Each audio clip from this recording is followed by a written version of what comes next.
ములుగు జిల్లాలో విస్తారంగా వర్షాలు కురుస్తున్నాయి. మేడారంలో 10 సెంటీమీటర్ల వర్షపాతం నమోదైంది. జంపన్న వాగు, దెయ్యాల వాగు, జీడి వాగు ఉధృతంగా ప్రవహిస్తున్నాయి. గోదావరికి వరద నీరు పోటెత్తింది.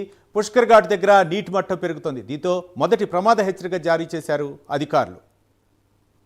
దీనిపై మరిన్ని వివరాలు మా కరెస్పాండెంట్ తిరుపతి మరిన్ని వివరాలు అందిస్తారు. తిరుపతి, చెప్పండి, ఏంటి అధికారులు ఎలాంటి హెచ్చరికలు జారీ చేశారు?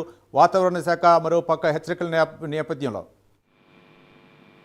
రవి, ఉమ్మడి వరంగల్ జిల్లా వ్యాప్తంగా నిన్నటి నుంచి విస్తారంగా వర్షాలు కురుస్తున్నాయి. ఎక్కువగా ములుగు జిల్లాలో వర్షపాతం నమోదైనటువంటి పరిస్థితి కనిపిస్తుంది. మేడారంలో 10 సెంటీమీటర్ల వర్షపాతం నమోదైంది.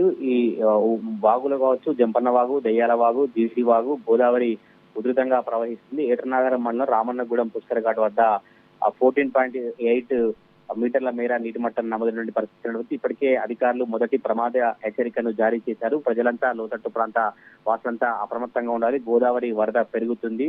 ఇప్పటికైనా ఏదైతే లోతట్టు ప్రాంతాల ప్రజలు ఉంటారో వారంతా కూడా సురక్షిత ప్రాంతాలకు వెళ్లాలంటూ కూడా ఎప్పటికప్పుడు ఏజెన్సీ ప్రాంత ప్రజల వాసులను అయితే ములుగు జిల్లా అధికార యంత్రాంగం అప్రమత్తం చేసినటువంటి పరిస్థితి కనిపిస్తుంది. జయశంకర్ భూపాలపల్లి జిల్లా కాళేశ్వరం వద్ద కూడా గోదావరి వరద పెరుగుతుంది. ఎగువ ప్రాంతాల్లో విస్తారంగా కురుస్తున్నటువంటి వర్షాల నేపథ్యంలో వరద పెరుగుతుంది. Medigadda Lakshmi barrage inflow outflow చూస్తే 8,35,800 క్యూసెక్కులు ఉంది. పూర్తి స్థాయిలో 85 గేట్లను ఓపెన్ చేసి నీటిని అధికారులు దిగువకు విడుదల చేసినటువంటి పరిస్థితి కనబడుతుంది. ములుగు జిల్లాలో విస్తారంగా వర్షాలు కురిసినటువంటి నేపథ్యంలో వాగులు వంకలు ఉప్పొంగి ప్రవహిస్తున్నాయి. నిన్న బుట్టాయిగూడెం శివారు హనుమంతుల వాగు అవతల వైపు చిక్కున్నటువంటి పశువుల కాపర్లను పోలీసు కావచ్చు, ఎన్డీఆర్ఎఫ్ సిబ్బంది బయటికి తీసుకొచ్చినటువంటి పరిస్థితి కనిపిస్తుంది. వాళ్ళు పశువులను మేపేందుకు వాగు దాటి అడవికి వెళ్లారు. తిరిగి వచ్చేటువంటి సమయానికి వాగి ఉప్పొంగడంతో అడవిలో 7 కాపర్లు చిక్కున్నటువంటి పరిస్థితి కనిపిస్తుంది. ఈ నేపథ్యంలో ములుగు జిల్లా ఎస్పీ శబరీషు ఆదేశాలతో రాత్రి రెస్క్యూ చేసి పోలీసులు, ఎన్డీఆర్ఎఫ్ బృందం వారిని బోటు సహాయంతో బయటికి తీసుకొచ్చినటువంటి పరిస్థితి కనిపిస్తుంది. భారీ వర్షాల